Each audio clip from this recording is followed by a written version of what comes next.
Good evening. It is Mini-Ments, our third episode, a mental health Tuesday production. And today's episode, we're discussing psychological triggers. What we don't realize is with the upcoming holidays, Thanksgiving, Christmas, and then New Year's, there are going to be some things that may trigger us and make us not feel so good about ourselves and even about others. A lot of times those things happen because of some embedded memories that we thought we may have gotten rid of or we thought that we were over. Unfortunately, that's not how the brain works. The brain is a computer, the very first computer. And it operates in the same manner as a computer when you hit that save button. Although in the case of the human brain, we don't necessarily hit the save button because we want to remember it. The brain just automatically saves it for us and it implants itself within our mind, and there will be some things that will pop up that will trigger some memories from years past, even some memories we didn't even realize we had. So the definition of psychological triggers is any, I'm going to say that again, any stimulus such as smell, sound, images or photos or anything that you can see, sight, thoughts, and in some cases, even just words that consciously or unconsciously remind you of a traumatic event from your past, which can trigger feelings of severe anxiety and protective behaviors like anger and emotional numbness. The stimulus itself does not need to be inherently menacing or disturbing and may only indirectly remind you of an earlier traumatic event. We're going to move on because there's a whole lot more.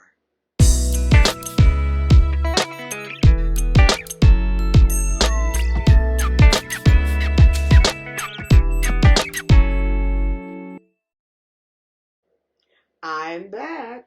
And because we are discussing psychological triggers, there's actually a cycle that we go through. Now, some of those, like I said in the beginning, some of those things are memories that have been saved in our brain that we may not realize are there. And so as we go through this little chart, we're going to start with the foundation or the origin of the traumatic event. Once again, it could be a number of things. It could be a fire that you may have been in or even witnessed. It could be a divorce. It could be the death of a loved one.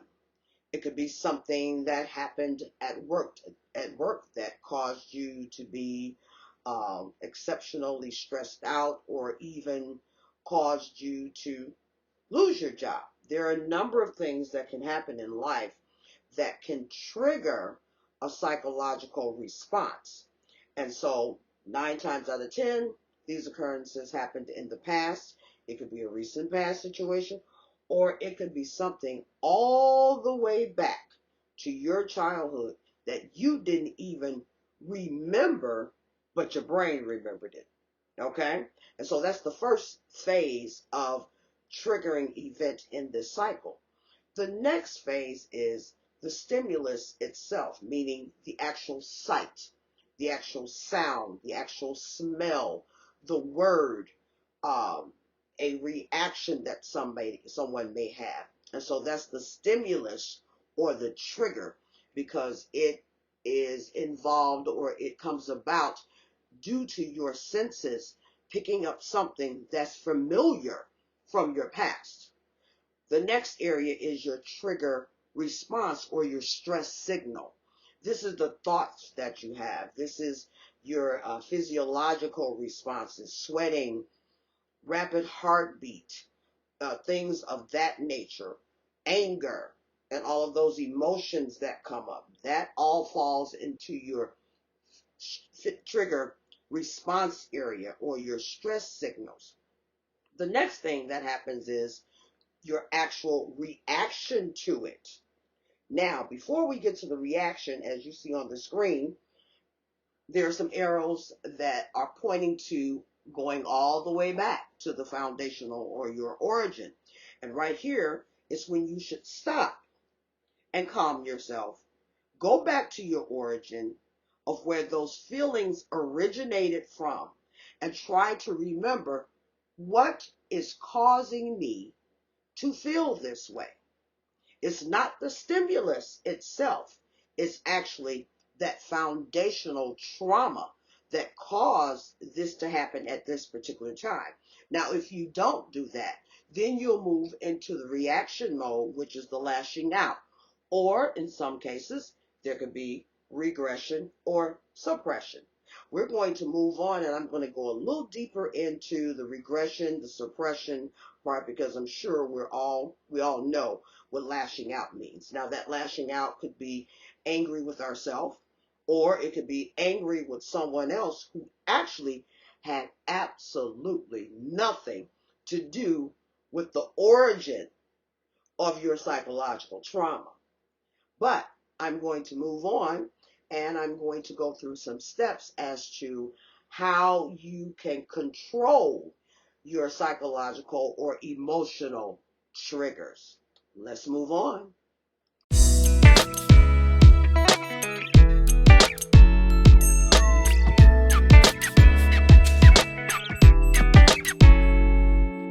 Okay, I'm back. With the holidays on our heels, there's a strong possibility that we may be triggered. Hopefully, this segment of Mini-Ments will help you if you find yourself in the middle of an emotional disturbance, is what I'll call it. Now, according to Dr. Karen D. Sullivan, a PhD who has been certified through the American Board of Professional Psychology, she states that triggers can be subtle and difficult to anticipate. You may not even realize you've been triggered. For some of us, the way the light hits the wall during a certain time of year, a melody or song, or even a particular sensation on the skin can kick off the body's stress responses. Smells tend to be the most intense triggers as the molecules go directly to the limbic system, the emotional brain, and unlike all other senses, are not first processed by the cortex, where they can be muted by rational thought. Triggers are typically more distressing when they come as a surprise. As an example, the death of a loved one.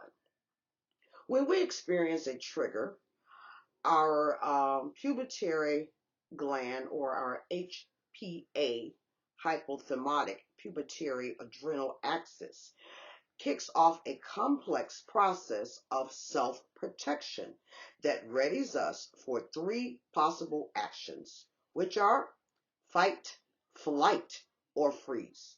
Once these stress hormones are released, anxiety soars. We often lose touch with our healthy coping skills and succumb to reactions. Now, keep in mind the chart that we just went through on the previous slide, like lashing out or running away. However, we're going to talk about 6 ways to control our psychological or emotional triggers. The first one is learn your stress signature. The first step is to recognize that you are being triggered as soon as the signs start in your body.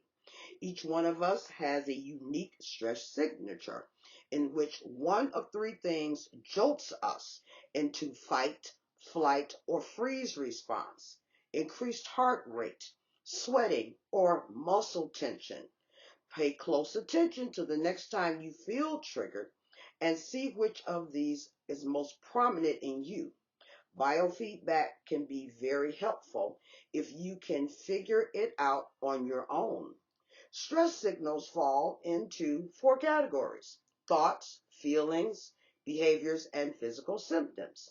When you're under stress, you may experience any number of the following: feelings of anxiety, irritability, fear, moodiness, embarrassment, All of these things we need to pay attention to because these are our stress signals. The next thing we need to do is calm the body. Keep that chart in mind. Once you understand your personal stress response, you can nip it in the bud by doing the opposite action. Deep breathing exercises can calm a racing heart. Holding on to ice can literally chill you out. And progressive muscle relaxation will not allow bodily tension to build up.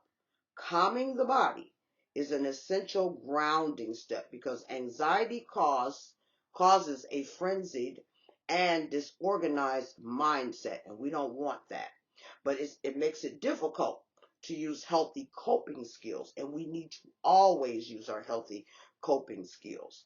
We interpret reality according to our mood. So when we are anxious, our perception of threat is higher and we cannot objectively problem solve. We are literally not thinking straight, and we need to think straight. The third thing we need to do is label our emotions without judgment. Let me repeat that. Label our emotions without judgment. Get clear on what exactly triggered you and what emotions you felt before, during, and after the event. Is it tied to another time in our lives where we felt similarly threatened and powerless, as I mentioned before? If that's the case, we can stop right there, go back, and concentrate on what could have possibly happened in our past to cause how we're feeling in our present.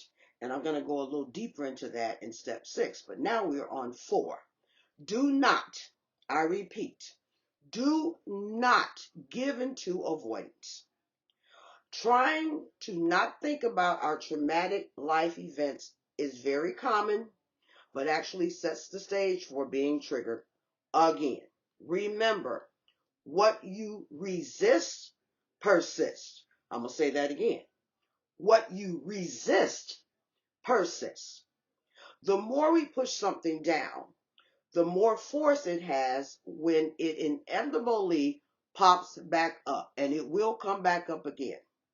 Long-term avoidance increases the likelihood we could develop a disabling level of stress or post-traumatic stress disorder. It's a treatable condition in which people experience overwhelming emotion or physical symptoms when triggered and get stuck in a cycle of hypervigilance where they are always being on the lookout for what could go wrong. So let's not get stuck in that cycle. That's a bad place to be. Now, I frequently talk about emotional intelligence, but don't confuse it with repression or suppression.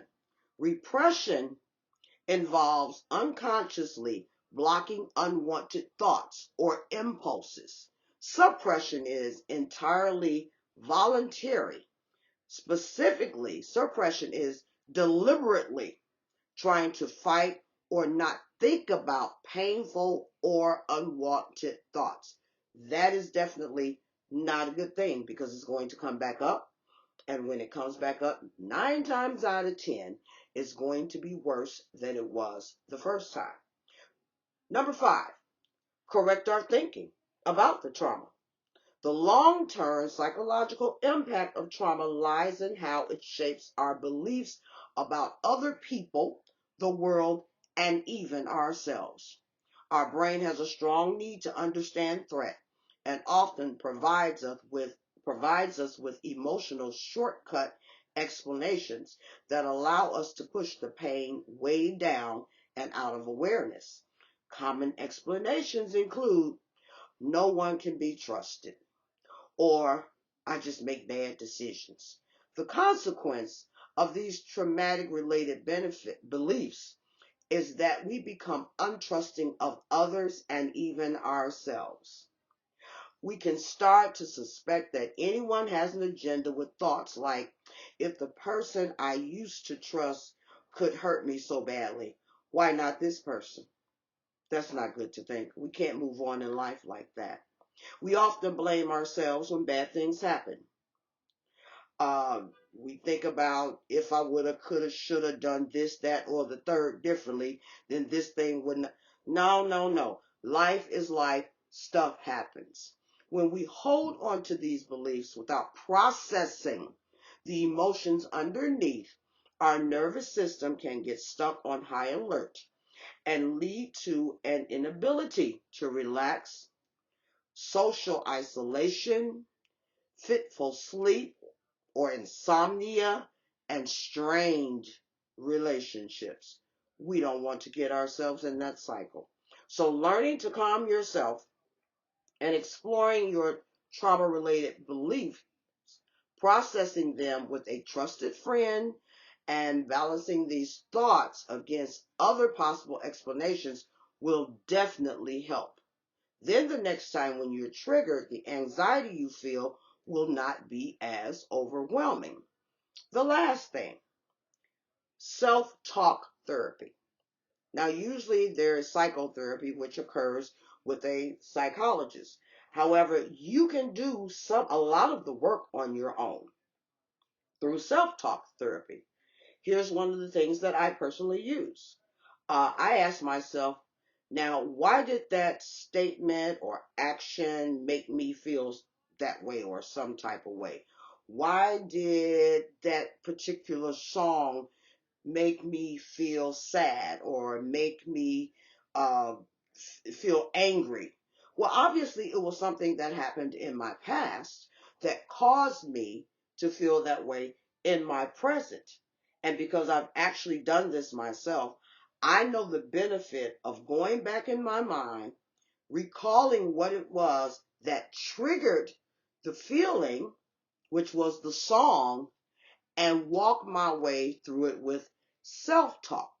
Usually within minutes, I can recall what happened in the past that made me feel threatened, disrespected, or hurt. From there, I make a conscious decision to either change my thoughts, I pray, and address the issue with myself and the other person if it is something that was said or done recently that caused me to perhaps maybe lash out at someone that had absolutely nothing to do with what happened in my past. So here are a few tips that can help you through the holidays and hopefully through the rest of your life to get through some psychological triggers. If not, please don't hesitate finding you a therapist so that you can get better and have a happier life. Of course, your mental health affects your physical health. Let's make it a priority to have a happy, healthy, functioning mind. Holla. Uh-oh, one more thing.